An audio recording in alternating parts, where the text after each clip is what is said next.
On behalf of the Rajasthan International Center and the All India Services Rajasthan Pensioners Association, AIS Rajpen, it is my privilege and honor to welcome you all to what is likely to be a very interesting, informative and engaging session on a topic that's very relevant and, as young people say, very trending today, Trump, Xi Jinping and India's place in the New World Order, something that all of us have been talking, reading about almost every day. Before we start, may I request you to please put your phones on silent, avoid flash photography, and avoid disturbing the speakers when they are on stage, any activity that disturbs them. May I now request Shri Umendra Bhardwaj to please come on the dais and to preside and chair the session. Shri Bhardwaj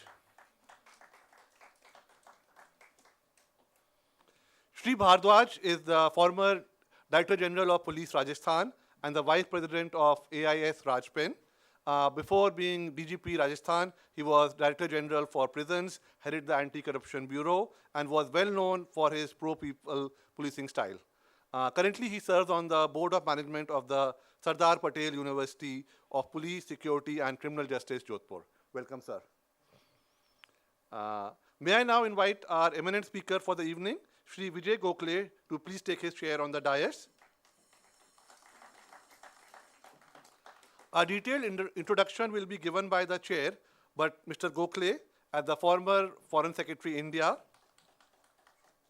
and former ambassador to China, is, I would say, one of the most apt experts to speak on today's topic about USA, China, and India's place in the thing. May I ask Nihal Chand Goelji, Director, Rajasthan International Center, to come on stage and felicitate the chair and our invited speaker. Sir.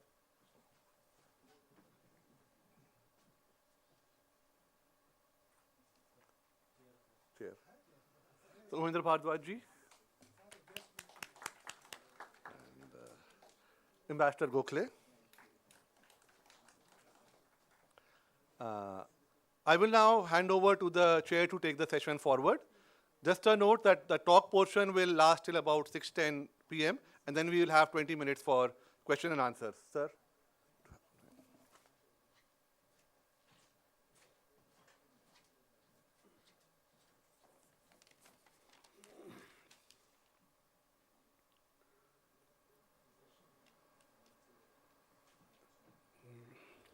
A warm welcome to all present here, and especially to our honored guest and speaker, Mr. Vijay Gokhale. We are privileged to welcome Mr. Vijay Gokhale, diplomat, scholar, and one of India's foremost strategic thinkers. He is a former diplomat, retired as the Foreign Secretary of India, and served the nation with distinction for 40 years. He is a rare diplomat who has served both in China and in Taiwan, and that makes him specially qualified to talk on the subject before us today. Post-retirement, his second innings have been no less productive than his career in the government. And he has emerged as a powerful intellectual voice on how to handle on foreign policy in general and Indo-Chinese relations in particular. He is the author of 4 widely acclaimed books, which are practically essential reading to anyone who is interested in what's happening in China, how it affects us, how it affects the world in general. The first book, Tiananmen Square, The Making of a Protest, is a first-hand account of a defining moment in modern Chinese history. The second, The Long Game, which won the prestigious Ramnath Goenka Award, is widely regarded as essential reading on how China negotiates with India. The third book, after Tiananmen, The Rise of China, traces the remarkable rise of that country. His latest book, Crosswinds, gives a historical perspective of India's relations with China, policies, interactions during the Nehruian and Zhou Enlai's days. And I'm sure all this scholarship and experience of his will help us understand better the changing world order as we see it and as we see it unfold today. Since retirement, he has devoted his time largely to research and teaching. He serves as the distinguished professor at Symbiosis International University and as non-resident senior fellow at Carnegie, India. His papers on Galwan, Taiwan, Nepal-China relations and the future of India-China ties are widely read in policy circles. He combines the experience of a practitioner of realpolitik and diplomacy along with the rigor of a historian. It would not be an exaggeration to say that few understand China as he does and as deeply. And fortunately for us, fewer explain it even better. We look forward to hearing from him, his insights on the subject of the talk today, and also perhaps greater focus on understanding how India navigates the world order or disorder, whichever way we see it. Thank you. I now invite Mr. Gokhale.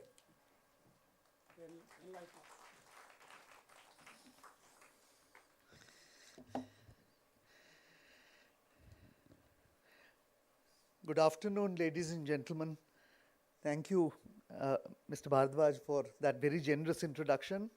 Also to Mr. Goyal for hosting me at today's event.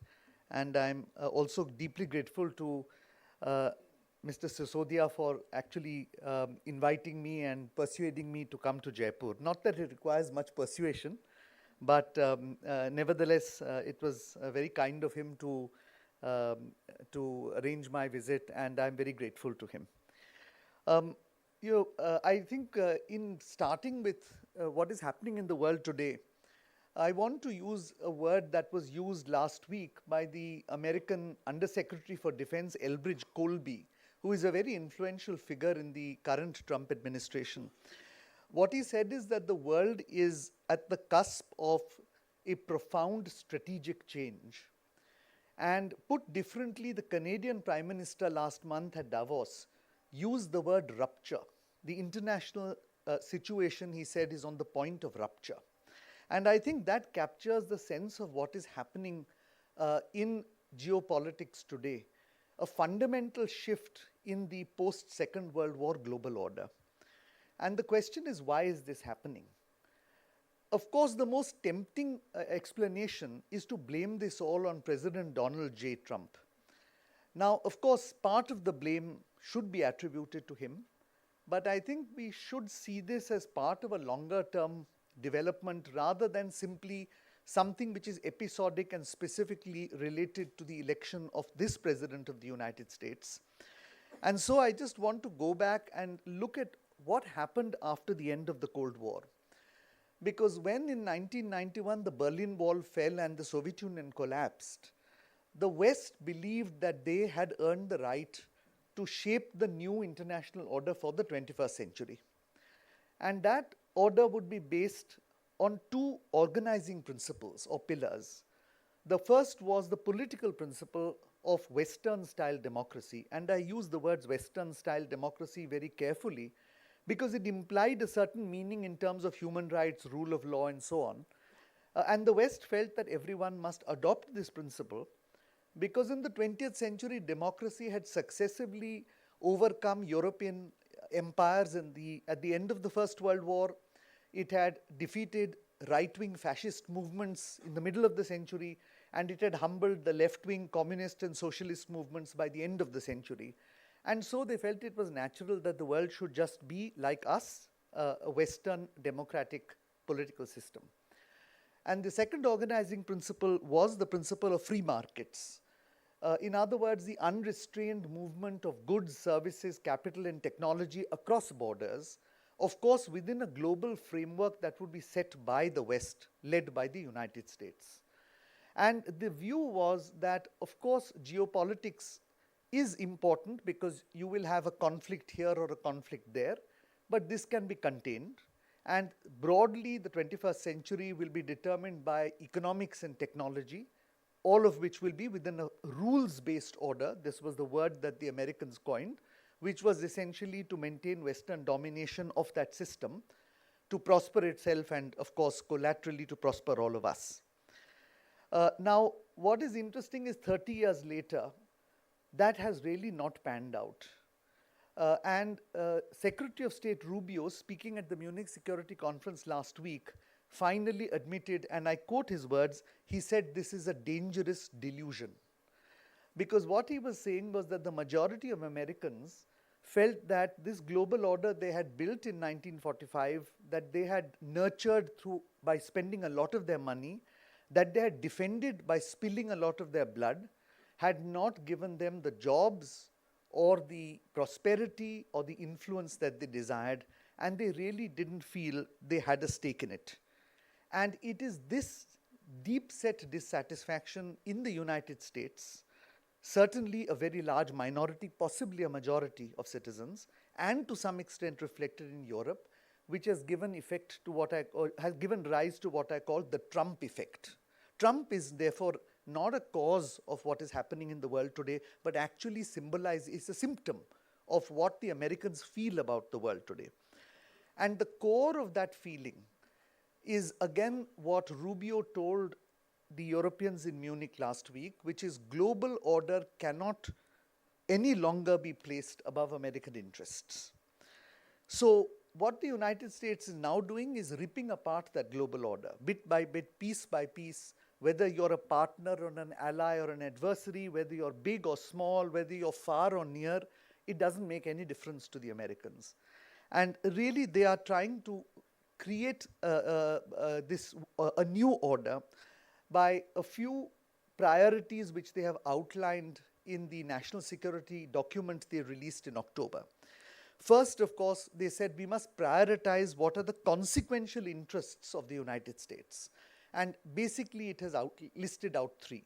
First is domestic revival. They've realized too late, I think, that they've actually given away the huge domestic advantage they had since 1945 as being the world's leading nation, but they hope to rebuild that. The second objective is maintaining the hegemony in the Western Hemisphere, the Americas, and thirdly, to maintain their primacy in the Indo-Pacific by deterring China. And these are really their three priorities. And in pursuing these priorities, they are going to be transactional and reciprocal. If you give me what I want, I might give you what you want. But you will not get what you want if you don't give me what I want, is very clearly the principle that President Trump and his administration is now following with us, with everybody in the world. And if you are not reasonable by being persuaded, then they will deploy force and the full might of American power to secure their interests, irrespective of who their adversary, ally, or partner is. So what we are seeing in the short term is an awesome display of American power, be it Venezuela, perhaps Iran in the next week, certainly in March this year, and elsewhere in the world.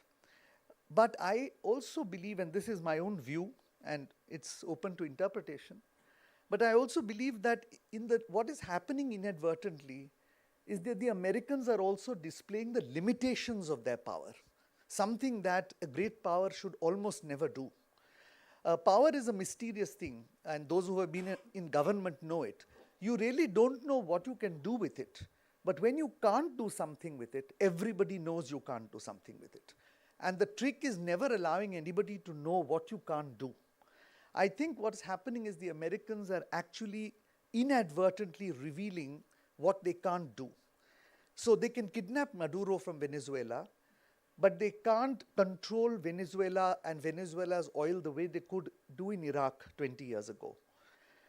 They might bomb Iran, I doubt they will be able to do regime change, which is what they did in Syria and Libya 20 years ago.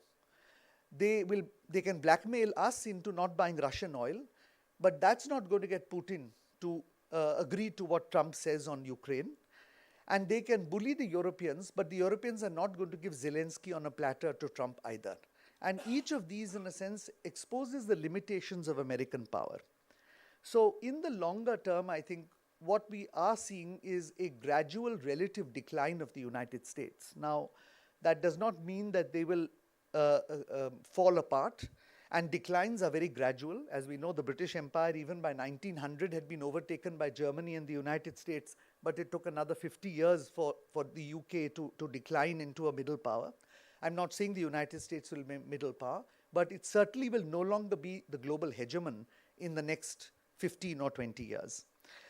Unless it is able to do 4 key things, which I think are what we should be looking at in the next 5 years, because that is what Trump and Trump's successors will have to do.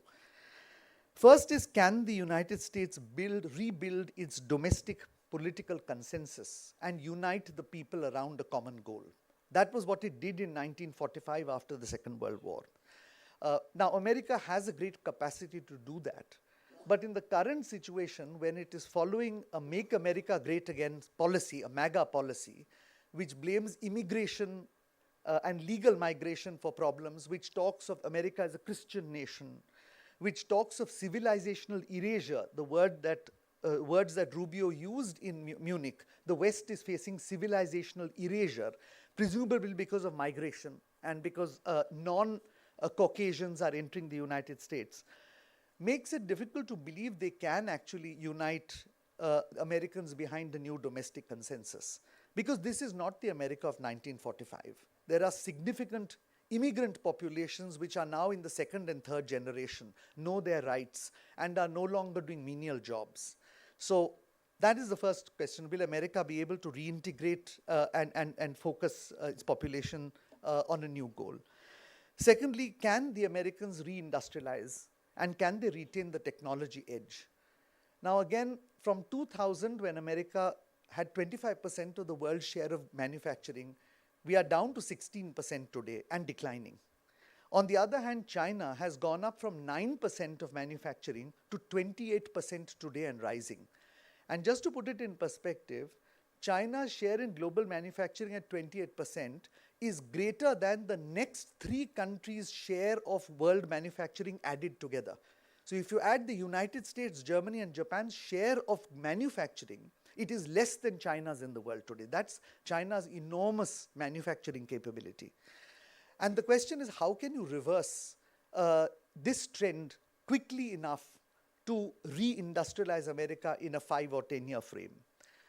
Even if you look at science and technology, a very interesting report was done by the Australian Strategic Policy Institute in 2024. They took 64 of the world's leading technologies, everything from advanced optical communications to air-independent propulsions for nuclear submarines. And they said, who is world's leader in this? In 2003, the United States led in 57 of these technologies, China in just 3. In 2024, China is leading in 54 of these technologies, the United States only in 7. And even as per US admissions, the only 2 technologies they have a commanding lead over China are semiconductors and jet engines. On everything else, a recent US Congressional Service research report admits that the Chinese have either caught up, such as AI, or on the verge of catching up, like quantum computing or quantum sensors, and in some cases, of course, have moved far ahead, like electric vehicles, high-speed rail, or solar and wind new energy systems. So again, the question is, can the United States reindustrialize, and can the technology edge return if it is to remain the strongest power in the world? The third is, can Trump and, of course, his successors rebuild trust in allies and partners? America's strength after the Second World War was the hub and spoke system. It had alliances where it anchored those alliances in the Pacific and the Atlantic. Atlantic was NATO, Pacific were bilateral treaties with Japan, Singapore, Australia, South Korea, and other parts of the world. But what it has done in 2025 is it has actually demolished many of these arrangements and distrusted its closest allies. Look at the way they've treated Europeans, Japan, Korea, Mexico, Canada, us as a partner. Now, this year, more reasonable noises are coming out from Rubio, from Trump himself, where it came to our trade deal, from Elbridge Colby, who is the number 3 in the Pentagon or the War Department, who is again a very influential figure in the Trump administration. But whether such reassuring messages are going to restore that kind of trust that was built over 80 years by successive American administrations remains an open question, and we need to see that. And the fourth real challenge is, can the United States handle China in a way that does not lead to conflict and manage that great power competition or confrontation? And this is really the American dilemma. Because on the one hand, you have, and you see this dilemma reflected in the statements of this administration. So Rubio says in Munich, and I'm quoting him, geopolitical malpractice. It will be geopolitical malpractice not to be in conversation with the People's Republic of China and not to see accommodation with them. A week later, Colby at the NATO ministerial says, America intends to reinforce deterrence by denial in the Western Pacific. Now, there's only one country in the Western Pacific which is America's challenger, and that is China. So essentially, the Americans are faced with a dilemma of what to do to contain a rising power. And this dilemma occurred thrice in the last century. Twice it went very badly, 1914 and 1939. Each time the efforts of a rising power to be contained led to a world war. The third time, of course, the Americans were successful, and that is the fall of the Soviet Union. But the Soviet Union and China are two very different entities. So if the Americans believe that they are dealing with Soviet Union 2.0, they are mistaken, because this is a country with enormous economic and technological capability. So really that is the situation in which Trump and the Americans find themselves in. Now, on the other side of the Pacific, of course, is another great power, and that's the People's Republic of China. And it is a formidable power indeed. It's actually a true competitor to the United States. Spectacular growth. The World Bank itself says that in human history, no civilization or country has grown that fast economically in just 30 years. And just to give you an indication, in 1990, India and China had roughly the same GDP in dollar terms, between $350 billion and $390 billion. In 2020, China's GDP stands at $19 trillion. India's at 4.5 or 4 trillion, depending on, it's in dollar denomination, so it's come down at the moment. And this spectacular growth is matched by the fact that it is the number 1 foreign exchange earner, the largest trader in the world, the second largest outbound investor in the world, the largest filer of patents in the world, the largest, the country which gives the most PhDs in advanced sciences in the world. And therefore, clearly the greatest beneficiary of the post-Second World War order, although we have benefited from it as well. But, you know, the common belief that China has done this only because the West allowed it to do it is wrong. Bhardwajji was very kind enough to refer to my book, After Tiananmen, The Rise of China, and I've explained there the great political and economic risks that the Chinese leadership took, real risk, which had it gone bad, would not just have lost power for them, in all likelihood they would have lost their lives, because this is a one-party state, and when you lose everything. They took those risks, and of course you see a phenomenal economic development in China today. Unfortunately for the Chinese, their expectations have also not been met. They thought that a $20 trillion economy would mean the United States would treat them as an equal. The West would welcome them to top table. Their neighbors and peripheral and proximate powers would just defer to their interests and concerns because they are so much more powerful than all of us. And the rest of the world would turn to them because it saw the United States gradually withdrawing from global affairs. Of course, none of this has happened either. The United States and the West, far from welcoming them at top table, is determined to contain them. Physically, they tried physically, they haven't succeeded. Now technologically, by denying technologies, by using trade defense measures and so on. In the periphery, what they found is pushback to varying degrees. Japan, South Korea, Philippines, Vietnam, us, we are all pushing back. And as far as the rest of the world is concerned, of course, they've benefited from the rise of China. They admire what China has done. They'll take the Chinese money. But they are asking themselves, is China invested in the world in the way the United States was invested in the world? And most of them feel it is not. Because what China is doing is, it's quite happy to export and invest abroad, but it will not open its own markets to foreign goods. Within their country, they're building an alternate universe. So you have Google Pay, which the rest of the world uses, they use Alipay or WeChat. We use MasterCard as a credit card, or Visa, they've got Union Pay. We use ChatGPT, they use DeepSeek. Many of us will eventually, I presume, use Starlink. They've already got their version called Space Sail. So practically everything, the GPS that we use, they use Baidu. We use Google or Yahoo or some search engine, they use Sina Weibo. They have not allowed any of these Western modalities and engines to come into their system. And so it's a classic imperial Chinese model, what they followed for 2,000 years. You export your stuff to the rest of the world, but you stop the barbarian at the gate. You don't let the barbarian enter into China. Because when they did by mistake in 1750, well, the consequence was China declined from being the world's largest economy to a fraction of what it was in 1720. So that really is the situation in which President Xi finds himself today. A $20 trillion economy, but not getting the kind of respect that it expects out of the world. And therefore, you see a sense of frustration in China, a sense of peevishness by the leadership, the wolf warrior diplomacy that they're displaying, this aggressive, almost hostile intent even to countries which want to partner or be friendly with them or are going about their business without really offending them in any way. Now, I want to add a point about China, which I often talk about, and that is we have to understand what this entity called the People's Republic of China is, because it's not a normal country.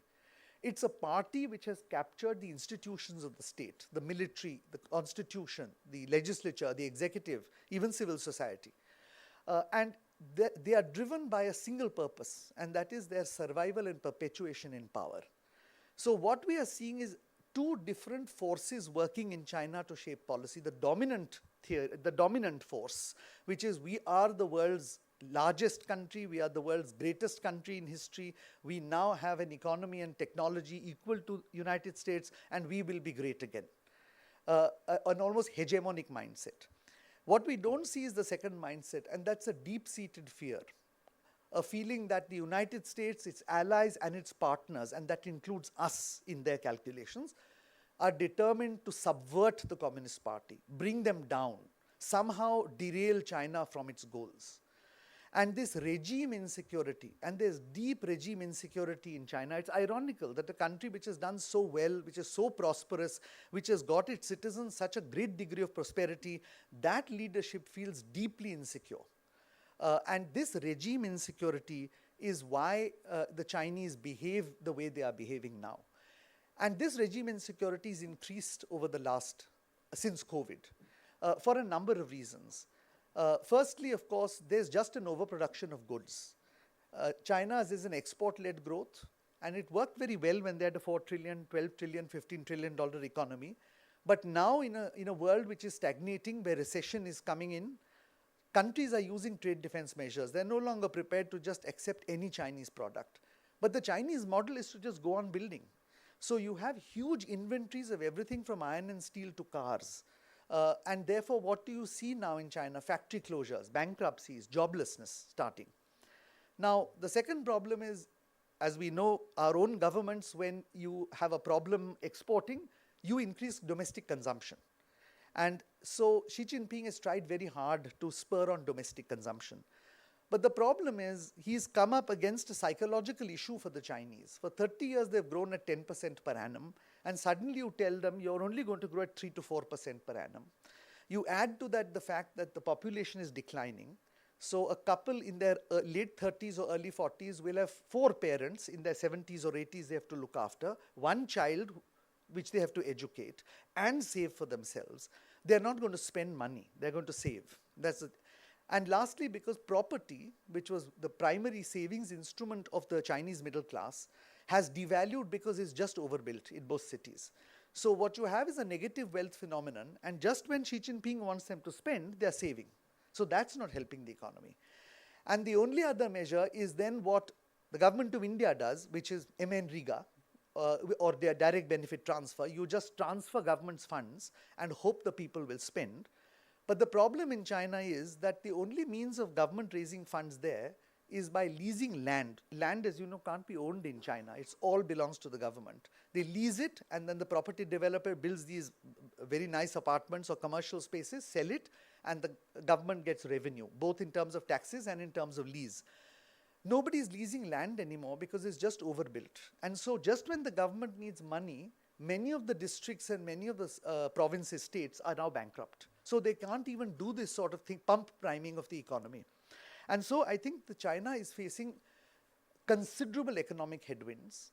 And while, of course, in a democracy like India, headwinds are not difficult to tackle, in China, which is not an elected government, it leads to social instability, and we all know what social instability leads to. It leads to political crisis. And therefore, what you see in China under Xi Jinping now is that regime insecurity manifesting itself in a tightening of control over the party, in widespread purges in the military. He can't trust his own military. So out of the 7 top jobs he appointed in 2022, he's already got rid of 5 of them. They're all in jail. Now, there's something wrong when you cannot trust 5 of the 7 top military commanders you've appointed 2 years ago. There are huge anti-corruption campaigns. There is a slew of laws which prevents Chinese from interacting with foreigners. And then, of course, you have an aging dictator who has removed all rules for an orderly succession, which his predecessor Deng Xiaoping had put in place. So there are no age limits, there are no term limits. As he grows older, there are going to be challenges to his rule, and therefore political insecurity. So again, I think the coming 5 years is going to be very important for China as well. And they too, I think, have a few key questions to answer. Can China refocus economic growth on domestic consumption? Can it shift from export-led growth to domestic induced and domestic consumption-based growth? Secondly, can it make the transition from a manufacturing economy to a technology-driven economy? It has the best technologies in the world. The question is, can it produce jobs for them? There are 10 million Chinese, just like 12 million Indians, leaving the universities every year. If they don't get jobs, social unrest is more difficult to contain in China than in India. So the question then is, can they do that? Thirdly, can they handle the political transition? Is Xi Jinping, who is already 76, going to be able to put a successor in place who might credibly carry forward his policies without disturbing the party? The party has already lived longer than the Soviet Union, and history tells us autocracy collapses catastrophically and suddenly. So can he actually appoint somebody who might not bring down the system but actually carry it on? And lastly, can he manage confrontation and rivalry with the United States? And there, of course, the key issue is the issue of Taiwan. And that's really the flashpoint. In a sense, I would say it's the Sarajevo of the 21st century. What Sarajevo was in 1914, that's Taiwan. And the question, now for the Chinese, it's intolerable that an island 100 nautical miles off its coast, which everybody in the world says it belongs to it, is not under its sovereign control 80 years after the People's Republic of China is established. It's like a real thorn in the Chinese leadership's flesh. The question is, are they going to tip their hand too early? And if they tip their hand too early, will it be what Germany did in 1914? It was the rising power in Europe. It had overtaken Britain in iron and steel. It had the best navy in the world. But it was paranoid. It thought the window of opportunity was closing for it to become the dominant power, and it tipped its hat and it lost the war. Will China do that, or will it play the longer game? That is really the question we as Indians should be watching out for. And frankly, that's because we seem to think Taiwan has no implications for us, but it has massive implications for India. And let me just lay them out. The easiest implication is, of course, all shipping east of the Malacca Strait will be paralyzed if there's a crisis in the Taiwan Strait. And as of the latest figures published by our own Commerce Ministry, 41% of India's trade passes through the Malacca Strait and the Taiwan Strait. So anybody exporting east of India or importing from there, that industry is going to have a knock-on effect. The second is supply chains. So even if you think you're insulated because you're not exporting to China, Japan, Korea, you're exporting to United States and Europe. US and Europe supply chains are all located in China. That's where they're importing their stuff from. If their stuff doesn't reach them because there's a war in the Taiwan Strait, they don't have the purchasing power to buy your stuff. So whether you're exporting west or exporting east, you're stuck if there is a crisis in the Taiwan Strait. But both these are actually dwarfed by the third problem, which is 90% of semiconductors are made in Taiwan, Japan, Korea, and China. And today, everything we use is semiconductor based. We are a services-driven economy. From e-logistics to e-commerce to entertainment to education, your entire economy will collapse because you won't have chips. And therefore, a huge amount of joblessness will occur as a result of that. And we saw it during COVID, and we saw it when the Chinese recently imposed sanctions on chips for our car industry. Our car industry was literally begging the government of India to do something because car production was down. And lastly, of course, submarine cables. 15 of them, which connect India to Silicon Valley, are anchored off the coast of Taiwan. If even one of them is cut, that's the end of your IT-enabled services. And China has successfully shown 4 times in the last 3 years that they can cut submarine cables. So the collective knock-on effect of shipping, submarine cables, supply chains, and semiconductors all getting impacted is going to be a massive knock-on effect on the Indian economy. So we should be paying attention to Taiwan. Let me just, because I know that 6:10 we have to finish, I just want to take the last 5 minutes in what our place in this new world order has to be. I think we have to accept the global order is crumbling. There is no benefit the United States has in keeping it. China is ambivalent about spilling its own blood or paying its own money to keep it going. And none of us have the capability to hold it up. So what I think firstly has been exploded in the last year is the myth that this is a multipolar world. It is a multilateral world, I agree, because 2 countries, the United States and China, cannot determine everything. If we just don't decide to cooperate on climate change, there's nothing the world can do. If a few other countries don't cooperate on non-proliferation, there's nothing the 2 of them can do. But it is a multilateral world with very sharp bipolar features.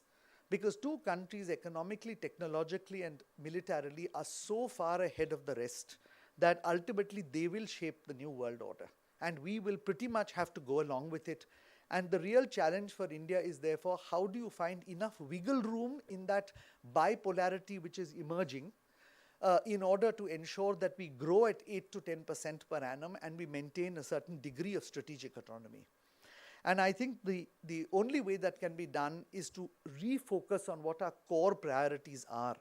And I think our core priority is first and foremost economic development, particularly increasing manufacturing as a share of the GDP and in reinvesting in science and technology. Because we are, the Australian Strategic Policy Institute report actually put India as number 3 behind US and China in 43 of the 64 technologies.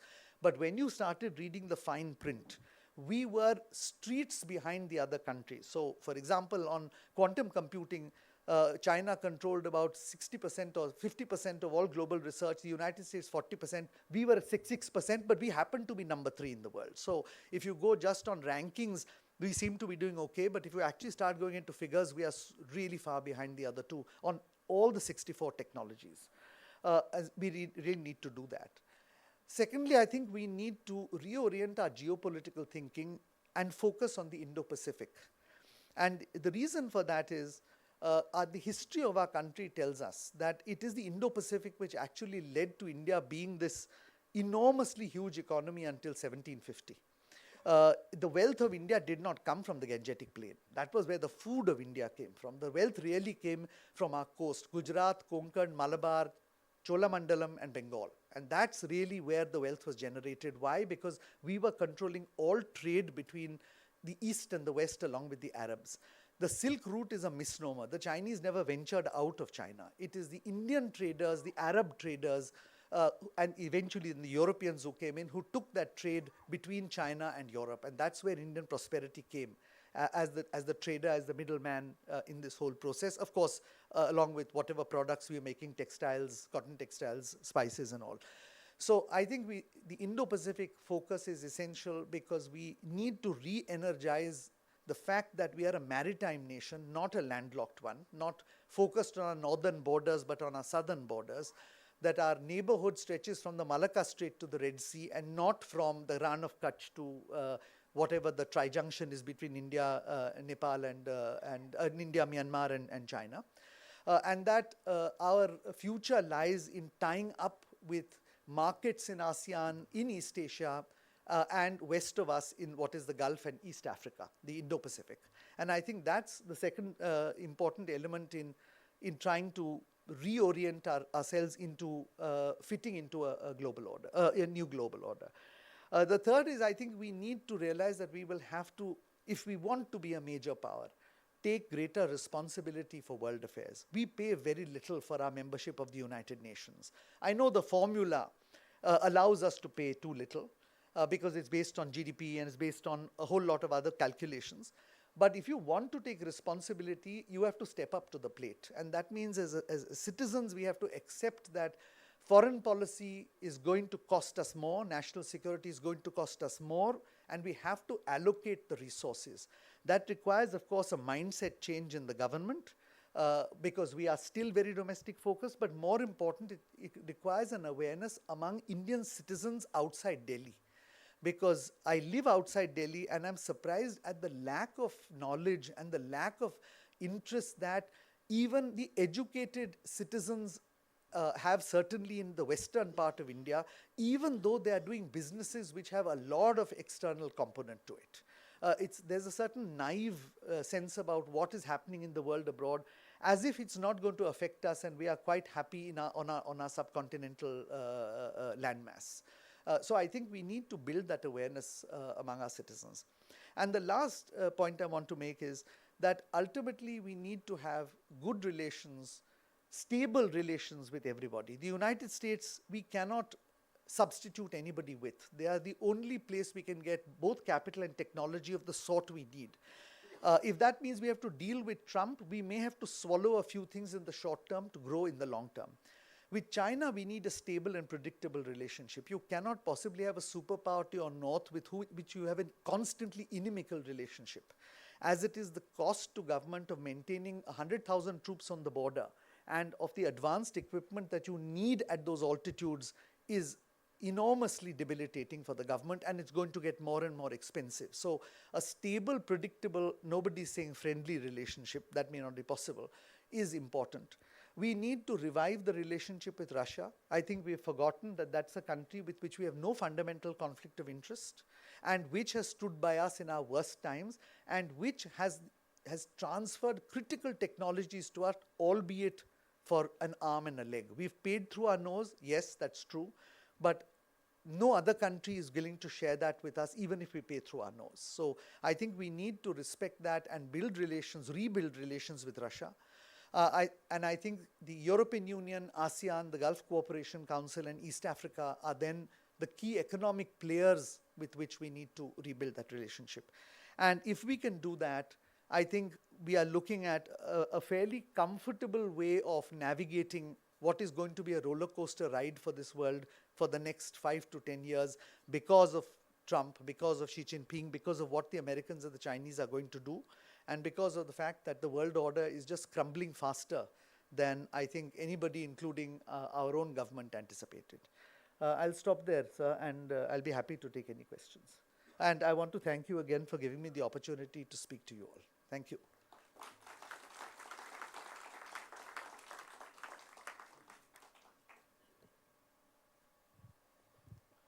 I think we can have questions, queries.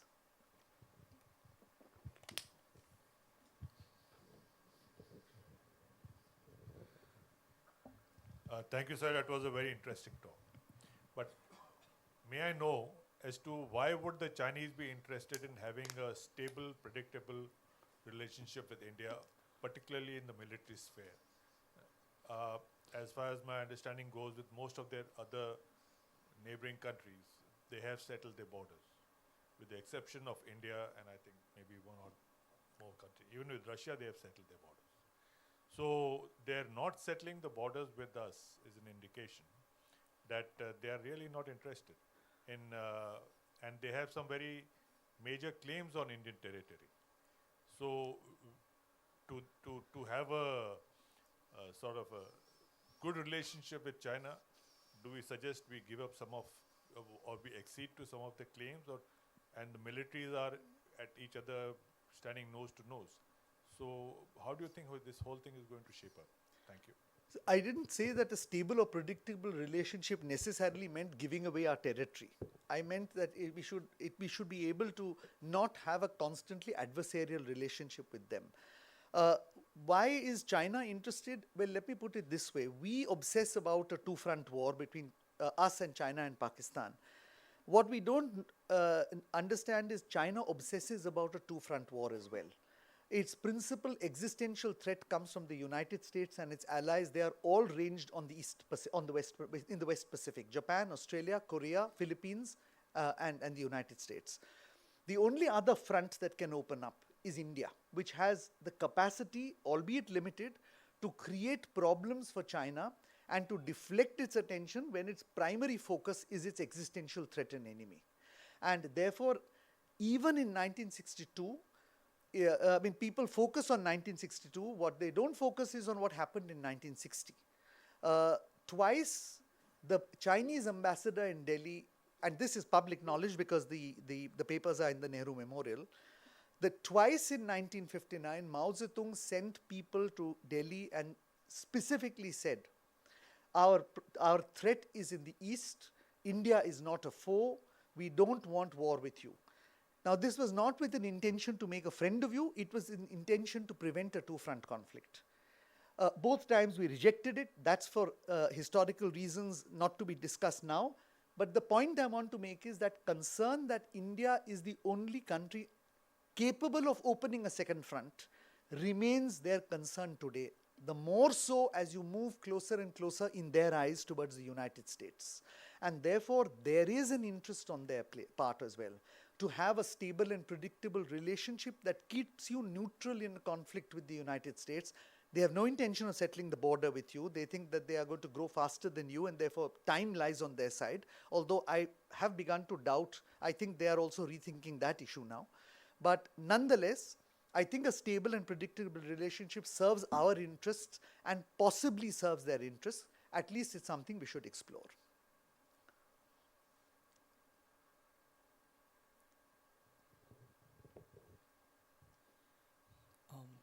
Is on. My question was, as you said, India needs to realign itself towards the Indo-Pacific.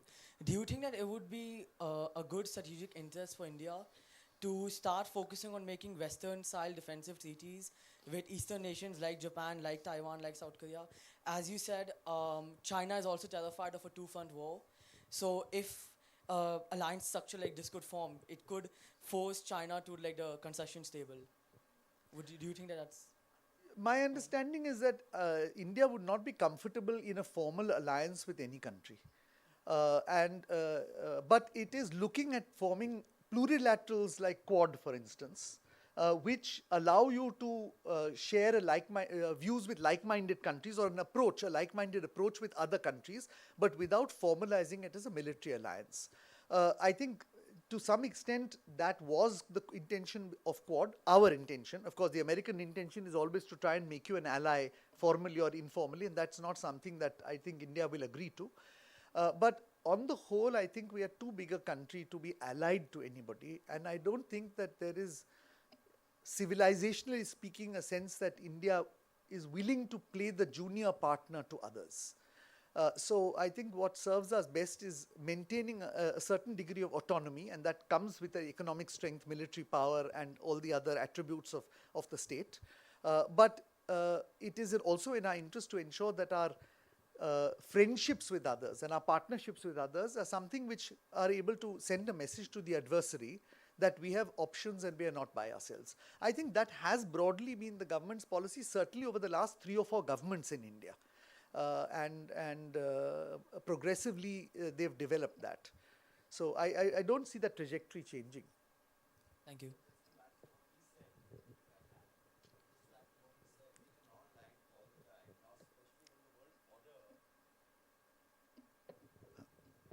Thank you. Just to add to what you just said, And being non-aligned is definitely our way policy, which has been there for so many years. But now with all this, the European Union coming towards India again, trying to have a deal with us. Brazil, BRICS is, again coming out. We had Lula da Silva coming in today, and all of that. So definitely, India can be, a aligned part towards this particular whole part, and Canada also now, kind of again sees us as their friend. So why can't we be only on one side of the coin? Why do we have to play both diplomatic game with both the whole world like that? I think that non-alignment was never intended to be, you never took sides with anybody. I don't think that was the intention of non-alignment. I think it was at that time when it was formulated, the view that India should take a decision based on its merits, and if it was required, to tilt towards one or the other side on issues, not ideologically. I think that is the way in which the current government and recent governments have all looked at. So you are more aligned with the United States on certain things, but you are on climate change, for instance, perhaps slightly more tilted towards the Chinese viewpoint than the Western viewpoint, because it serves your interest. And I think that is a fair description of being autonomous or non-aligned. I don't think non-alignment means there is only a third path, and the path that the other two major powers are taking are a no-go for you. At least that's my understanding of non-alignment, and now what we call multi-alignment.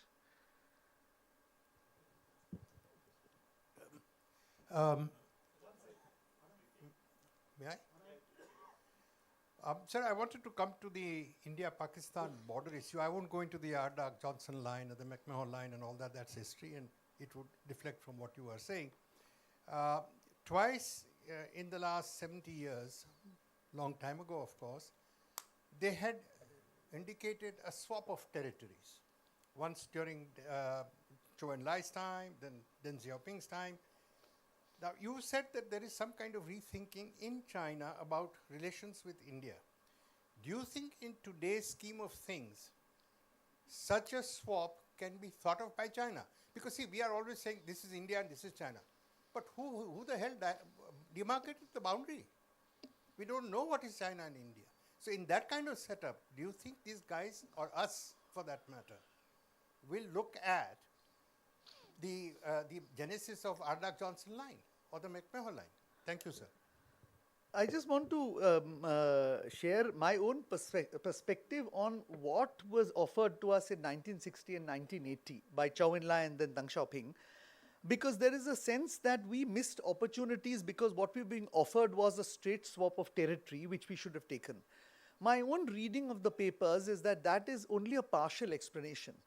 They talked of a principle of you keep what you have in the east, which is Arunachal, and we will keep what in the west, what we have in the west. But below a few paragraphs down, and again this is now public open documents I'm quoting from because this has been published, a few paragraphs down is the words that Zhou Enlai said, which is within this broad principle there shall be adjustments.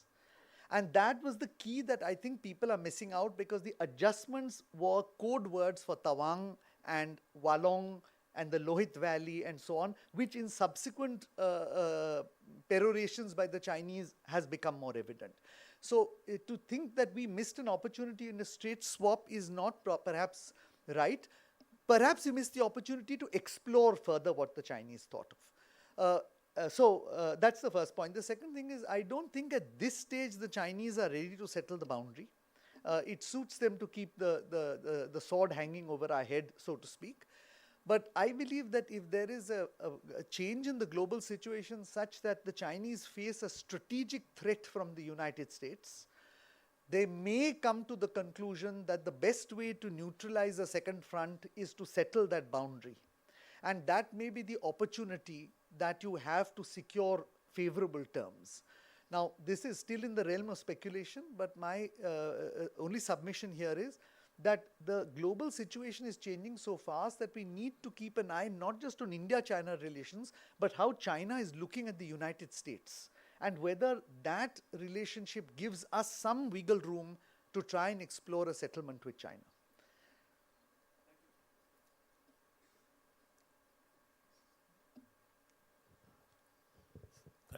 Thank you very much for giving us a very comprehensive picture of this entire world in such a short time.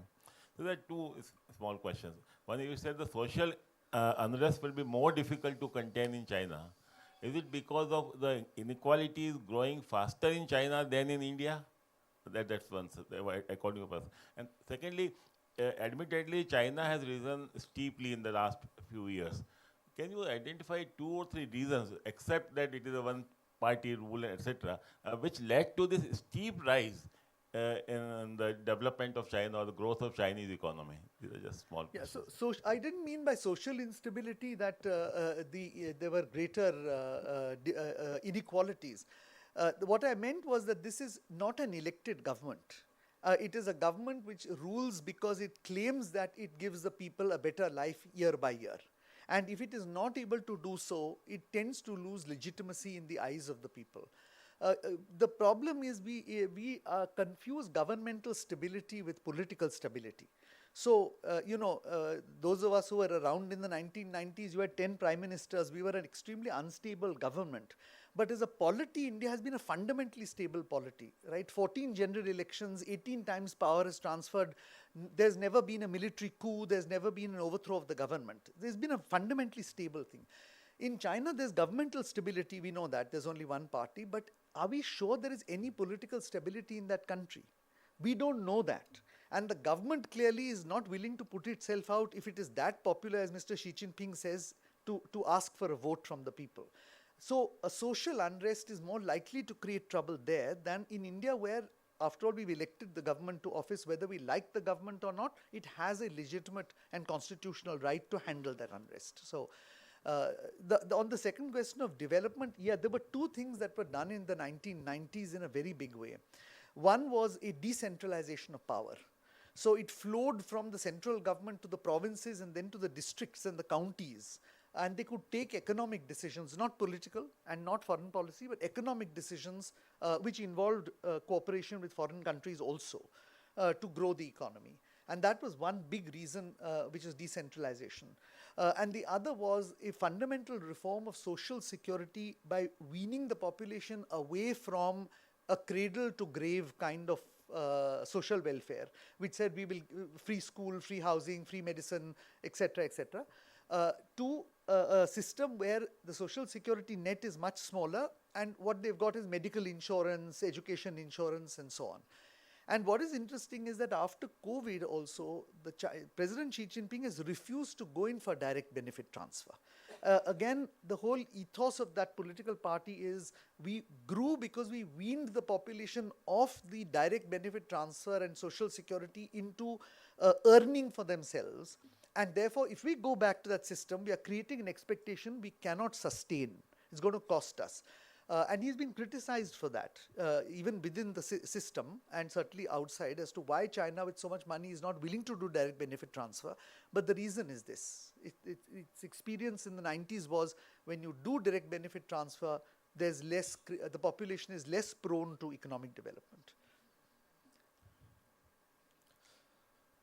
Good evening, sir. Sir, my name is Harsh Shekhawat and I am currently a law student. No, I can't see you. Sir, Okay, doesn't matter. Oh, yeah, okay. Yeah. sir, so basically I want to ask you that as a law student, what career opportunities do we have in international law? And sir, all students sitting here in the auditorium, how we can develop such diplomacy to reach there, sir? You know, I think that's a very critical, extremely important question. Let me just say this. I don't think the wars of the 21st century are going to be fought on the battlefield. The wars of the 21st century are going to be fought on the negotiating table. And that's because there is all the current international agreements deal with 20th century technologies. So you have a nuclear non-proliferation treaty, you have a missile technology control regime, you have the International Maritime Organization, which decides how shipping goes, the International Civil Aviation Organization, which decides how planes fly, and so on. But you have no international agreements for AI, none for quantum, none for underwater, none for outer space, none for cyber, none for drones or autonomous vehicles. And those are going to have to be negotiated because the world is just going haywire with these technologies with extremely dangerous implications for mankind. As nuclear technology was in the 50s or missile technology in the 80s, eventually the world came to make those rules. Unfortunately, we were not at the rule-making table because our delegations consisted of generalists and not experts who knew the law and who knew technology. And these are really two things that need to be known. So if we are to sit at the table and negotiate international agreements favorable to us, we need delegations which have legal experts in international law and technology domain expertise, in addition to the generalists which are there in every delegation. And that requires a mindset change in the government to co-opt these people into delegations, to listen to their advice, to form working papers and talking points and briefs based on technical and legal rather than geopolitical or geotechnology sort of intuitive thinking. And this is where I think international law as well as technology domain expertise play a very, very great role. Now, I don't know whether that mindset change will happen. I only hope it does. I must confess I'm not terribly optimistic that it will happen. But I think that we would really do very well if we were to have a trained cadre. I don't mean a government cadre. I mean a trained cadre of people in international treaty laws and in technology domains, which are in the frontiers of science, who can bring these two together and write papers, research work, output, advice to the government and so on where we should be looking at, where our interests lie in each of these domains, which protects our business, which protects our national security, and at the same time, we can be part of an international community and benefit from it. So I really think this is an awfully important question you asked. Hello.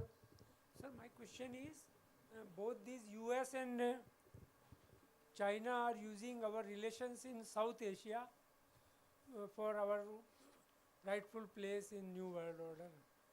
So how to deal with it? That's a difficult question to answer. I think both of them are in competition with each other, and in the Chinese periphery, the United States sees its presence as in some way part of that containment strategy. So to the extent that they can keep the periphery destabilized, it helps them because China begins to focus more and more on its own internal national security rather than looking outwards and challenging the United States. Of course, that creates problems for us. It does in Bangladesh, it has in Bangladesh, it has in Nepal and in Sri Lanka and so on. I think the government's policy was broadly the right one, which is you have to deal with the government of the day. And that's essentially what we have been doing over the last 20 odd years. Governments in Delhi have been dealing with the government of the day. You may not like to deal with Mr. Oli or the other leaders, but you have dealt with them. And I think a good example is the Maldives. The president came in on an openly India out agenda with a significant Chinese, Turkish, Pakistani backing. 2 years down the line, he accepts the fact that he cannot do without India. That does not mean China and Pakistan and Turkey are not there, but India is back in that game very much. And I think that is because we have to accept that there is no backyard for us anymore. There's no backyard for anybody in the world anymore. The Chinese are all over Latin America. The Americans are in East Asia. The Chinese are in the South Pacific. So there's no reason why they should allow India a backyard. I think our key challenge is how to keep our strategic interests safe in a shared space. And that, I think, has been the effort of the governments for the last 20 odd years. And we've had, I would say, certainly a fair amount of successes. There have been some failures. I think that's not something which can be avoided. But I would certainly say, I would certainly say, look at the way in which we've handled Bangladesh. We should have seen the crisis coming. It was fairly evident. But the fact that subsequently we have reached out before the election to the BNP, been present at the funeral, sent an envoy to talk to them, has once again brought you back into a game which 6 months earlier you thought you were completely kept out of. And that's really the way I think we should be moving forward. I think we can have one last question if there is any.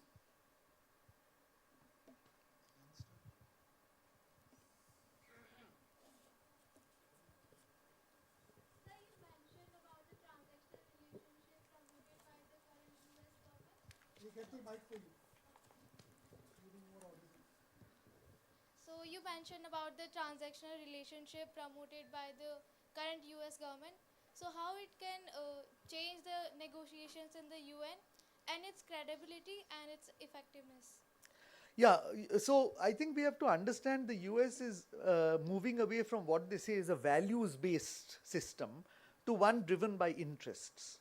Now, the fact is the Americans always pursued their interests, but very often to maintain a certain balance internationally, they created a set of values to which more than just the US subscribed, of course, or more than just the West subscribed. Others could also subscribe to those values, and therefore an international system could be created which broadly we could all agree upon. But what Mr. Trump is now saying, we don't know if it will continue after Mr. Trump, is that values are no longer important for the United States. They are not going to spend money defending values. They are going to spend money defending interests. And those interests are limited. They are not going to be policemen for the rest of the world. So if they are not committed to that international system, and they're the only country with both the money and the military power to sustain it at the moment, then what you're going to see is a new international system where interests are going to predominate, and therefore a negotiation that is going to become much more difficult, because it becomes harder to defend your interests if you're a small or a middle-sized power. If there is no value system on the basis of your fighting, if there is a broad tent within which you can go in and then start fighting for interests, is one thing.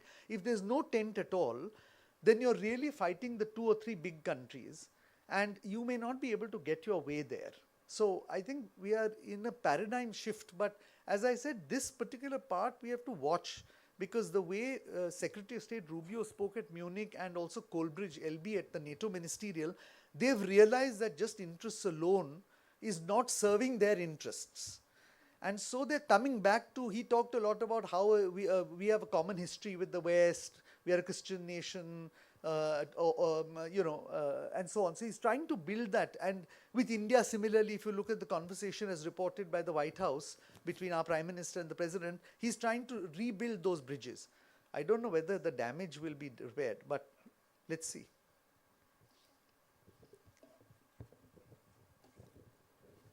I think we can close here. We started on time.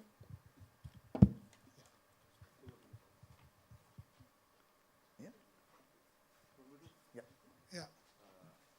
I think we can close here with probably the youngest member of our audience also having had her say, and hopefully her query fully answered. Yeah, I think we have had, we have a round of applause for our speaker and the chair. I think we have had 1 hour, arguably one of the best summaries you could have of India, China, and US relationships in the modern world. So, and we could see that by the attention that the audience is there and the number of questions we had. So thank you again to our chair, Omendra Bhardwaj ji. Very, very thank you to our speaker for coming here and enlightening us with this talk, Vijay Gokhale ji. I would also like to thank the AIS Rajpen and the entire team for collaborating with the RIC and continuing with this tradition of bringing the lectures and eminent speakers to the RIC. Also, a big round of thank you to the RIC team for organizing this. The audience itself for coming here and being here and participating in such a integrated manner.